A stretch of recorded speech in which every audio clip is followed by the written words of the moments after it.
Ladies and gentlemen, have you ever watched a lie grow? Not a grand, cinematic lie, no, I mean a small one. The kind that begins as a whisper and ends as a wrecking ball. This story begins in a town where silence is currency. A quiet, polished place where everyone smiles too widely and speaks too little. And in that town lived Eleanor Finch, a teacher kind, careful, and unbearably lonely. She loved her students. Loved them fiercely. Especially one, Tommy Blake.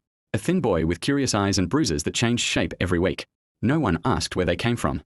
No one wanted to. But Eleanor did. One afternoon, she stayed after class. "Tommy," she said, "did someone hurt you?" He didn't answer. He only stared at the window, where the rain streaked the glass like tears. When she touched his shoulder, he flinched so hard her heart cracked. She called the principal. The principal said, "Best not to assume, Eleanor.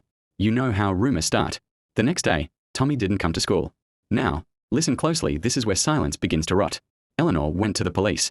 They told her to let the system work. But the system, dear audience, is built on waiting. And waiting is a cruel god. So she went to the Blake's house. She knocked once, twice. The third knock echoed too long. Inside, she heard something a low hum, like someone whispering through the walls. Then the door creaked open just enough for her to see Tommy's eyes, staring from the darkness. "Miss Finch," he whispered, "please don't tell." She wanted to pull him out, to run, but then his father appeared. A mountain of a man with hands too calm for the storm in his eyes. "Evening, Miss Finch," he said. "Everything all right?" Eleanor lied. "Yes, everything's fine." And that was the lie that grew. Days passed. Tommy stopped coming to school entirely. The town kept smiling. The principal stopped returning her calls. Even the police looked away. And Eleanor, poor, trembling Eleanor, began to hear whispers through her walls at night. A child's voice. "Why didn't you help me?" She told herself it was guilt. Imagination. The echo of her cowardice. Until one morning, she found her classroom door open. Though she'd locked it the night before. On her desk sat a single sheet of paper, a child's drawing.